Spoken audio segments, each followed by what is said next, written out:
Hello and welcome to all our viewers in Nigeria and around the world to a new cycle on global television. Coming to you live from the nation's capital, Abuja. I am Uyi Agmofwegwe. A quick reminder that global television is on DSTV channel 365 and free to air on Nigecomsat.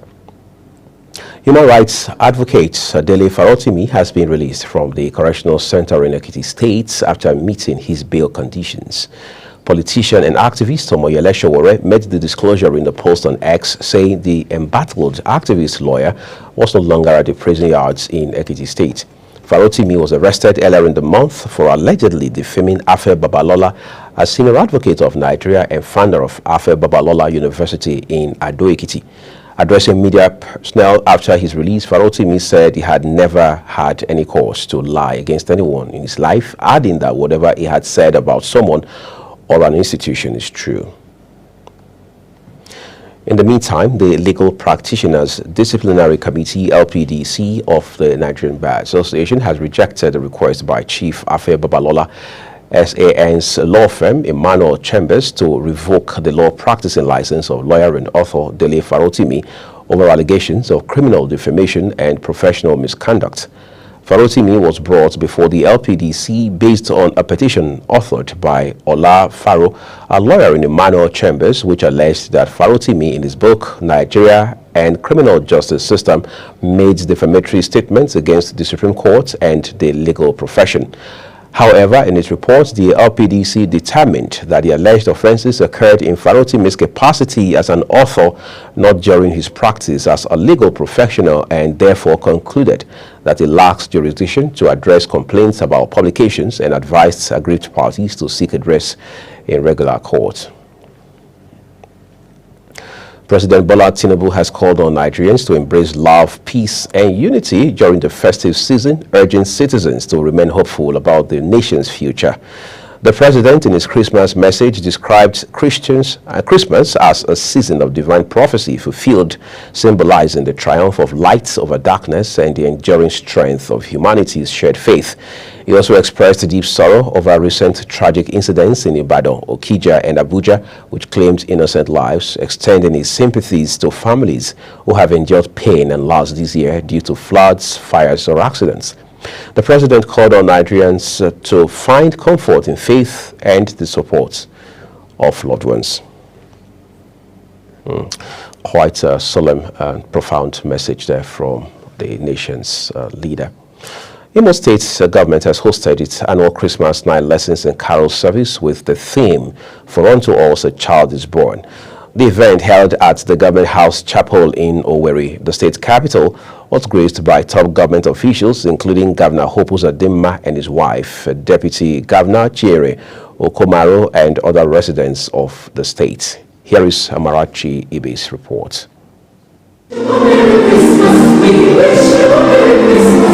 The atmosphere was filled with joyous music from various choirs, creating a sense of celebration and unity. Governor Uzodinma, in his address, praised the Christian community in Imo State for promoting harmonious coexistence. He also took a moment to pray for the repose of the souls lost in the recent tragic stampedes in the country. Commend the Christian community in Imo State for being able to work together for the harmony that exists between different denominations, for supporting my government to get to where we are today. I want to thank all of you. So I thank the special occasion to mourn and show compassion to our brothers and sisters who lost their life during the incident that happened in Okija and in Abuja, and pray that Almighty God will receive their soul in peace. And pray also that those who got injured will be healed as soon as possible. The governor further used the occasion to appeal to those engaging in acts of insecurity to desist, emphasizing the need for peace and unity in the state. We declare this year's Christmas carol a one that will give us sober reflection, opportunity to reflect, opportunity to pray to God, to ask some of our people who have decided to politicize security, have decided to work against the state, who have decided to pull us down, to see reason, to understand that power belongs to God. The Christmas carol service was not only a moment of reflection, but also a celebration fostering goodwill and togetherness among the people of Imo State during the festive season. From Owerri, Amarachi Igwe reporting for Global TV News. Oh, thank you, Marachi. First Lady Oluremi Tinubu has urged Nigerians to remain hopeful, believing that better days are ahead. The First Lady stated this as she extended her Christmas and New Year greetings to the nation. She reflected on the progress made under President Bola Tinubu's administration, assuring citizens that the government's efforts to bring about positive change are already yielding results. She also emphasized the importance of unity, love, and embracing the country's rich diversity, underscoring these values as essential for fostering national growth and harmony. Similarly, the Christian Association of Nigeria, CAN, has urged Nigerians to not lose hope in the country, although confronted with the harsh realities of corruption, inequality, and other challenges. The association's chairman in Ondo State, Reverend Father Ansam Ologunwa, stated this in his 2024 Christmas message in Akure. He implored Christians, Muslims, and adherents of other faiths to have trust in the Lord as they trod the path of truth, and encouraged all to endure the challenges and hardship that came their way, noting that with prayer they would overcome the world. The Managing Director of the Niger Delta Development Commission, Dr. Samuel Ogboko, has inspected the ongoing repair work at the field sections of the Owerri Port Harcourt Road between Umuaku and Umuago in Imo State. Ogboko stated that the road's deplorable state necessitated the emergency measures taken by the NDDC to restore it and make it immediately motorable. This was contained in a statement issued in Port Harcourt by the NDDC Director of Corporate Affairs, Sheledi Thompson Wakama.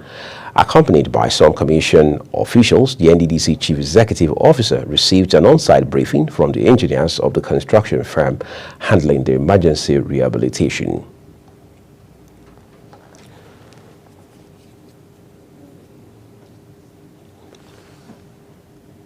Let's stay in the Niger Delta now a little longer. Bayelsa State Governor Senator Odoyo Diri has raised alarm over a disturbing trend in oil bunkering operations where women and children are reportedly being used as human shields at illegal refining camps in the state. The governor disclosed these during a meeting with first-class traditional rulers and local government chairmen at the government house in Yenagoa, the state capital. It described the situation as worrisome and called for urgent collective action to address the issue. Furthermore, the governor says the report he received recently is that all illegal bunkering sites, they now have children and women, which is a dimension he has never heard of. Meanwhile, Bayelsa State's Governor, Senator Odoyo Diri, has signed the 2025 appropriation bill into law, raising hopes for improved governance and development in the state. The bill, initially presented by the governor on October 31 with a proposed figure of 689.4 billion naira, was increased by 10.1 billion naira to 699.7 billion naira by the House of Assembly. This was disclosed in a statement by the governor's chief press secretary, Daniel Alabra. Speaking during the signing ceremony at the government house in Yenagoa, Diri emphasized his administration's commitment to operating a January to December fiscal cycle. The National Agency for Food and Drug Administration and Control, NAFDAC, has seized unregistered feed products worth 3.8 billion naira in a warehouse in Lagos State. The agency disclosed this in a statement on X.com. NAFDAC's Investigation and Enforcement Directorate had raided a warehouse at Akbogbo Oke Arin Market following a tip-off about the sale of unregistered feed products. Various unregistered items valued at over 3 billion naira were seized during the operation, and the facility has been placed on hold pending further investigation. In light of this operation, the agency urged the public to stay vigilant, especially during the busy festive season, and report suspicious activities to the nearest NAFDAC office. A Chief Magistrate Court in Ibadan Oyo State Capital has ordered the remand of 3 key figures in connection with last week's tragic stampede at Basharun Islamic High School. The individuals include Abdullahi Fasasi, the school's principal, Oriyomi Hamzat, the proprietor of Agidigbo FM, and Naomi Selukonla, the estranged wife of Oba Enito Adeyeye Ogunwosi, the Oni of Ife. The court's ruling, presided over by Chief Magistrate Olabisi Ogunkomi, followed their arraignment by Oyo State Police Command. The defendants face 4-count charges related to the incident, as outlined by the police prosecutor, who cited a violation of Section 324 of the Criminal Code, Cap 38, Volume 2, Laws of Oyo State 2000. After hearing the charges, Chief Magistrate Ogunkomi ordered that the trio be held at Agodi Correctional Center while awaiting further guidance from the state prosecutor. Suspected political thugs have reportedly taken over the Oedo Local Government Area Secretariat in Edo State, preventing the chairman, Tom Obaseki, from gaining access to his office. Armed with weapons, the hoodlums took up strategic positions at the Secretariat, chanting war songs. The development forced the embattled council boss, who had resumed work for the day, to retreat. Obaseki had resumed for the day following the Edo State High Court ruling on Friday, which nullified his suspension alongside 17 other council chairmen.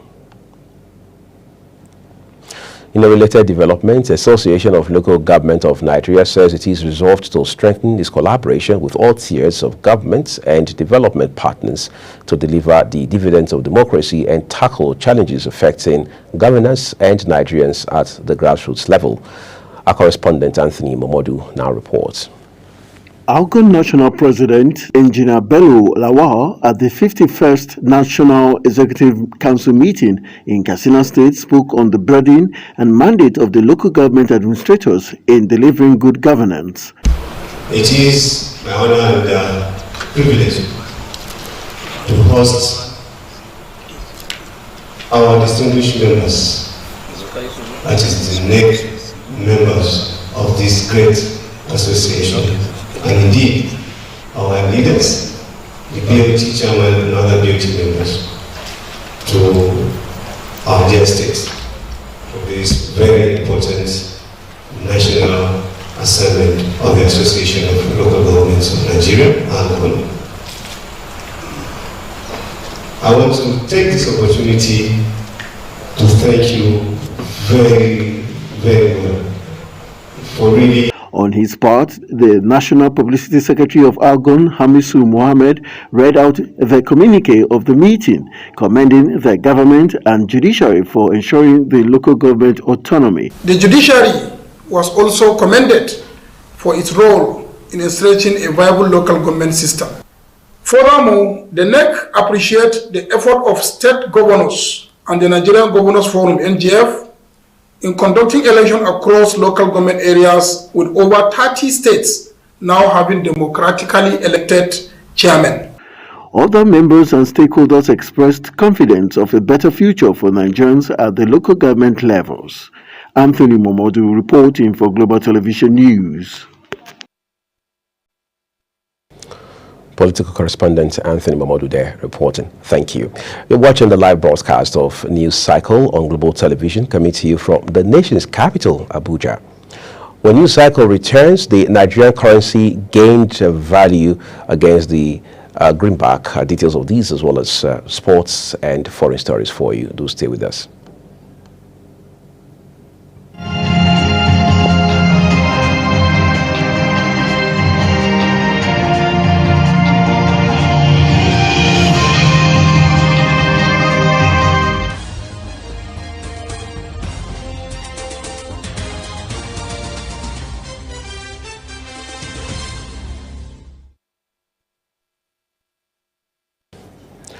Well, thank you for staying with us, everyone. You're watching the live broadcast of News Cycle on Global Television with Uyi Agmofwebe. Now time to talk business. The Nigerian currency has gained value against the greenback in the first trading session of the week at both the official and parallel foreign exchange markets ahead of the Christmas holiday. The local currency midday increased from 1,541 naira 7 kobo to the dollar last Friday to 1,539 naira 55 kobo to the US dollar. That's according to data from FMDQ. The naira also closed at 1,650 to the dollar on the black market compared to 1,660 naira to the dollar 2 days ago amid a choppy trading session. President Bola Tinubu's administration hopes to stabilize Nigeria's exchange rates at 1,500 naira to the US dollar in 2025. This would present a slight improvement over the current exchange rate, which the president believes is essential for the budget's implementation. Indigenous gas firm Global Gas and Refining has kicked against last week's ministerial approval of the $2.4 billion assets divestment deal between Shell and Renaissance Africa Energy Company.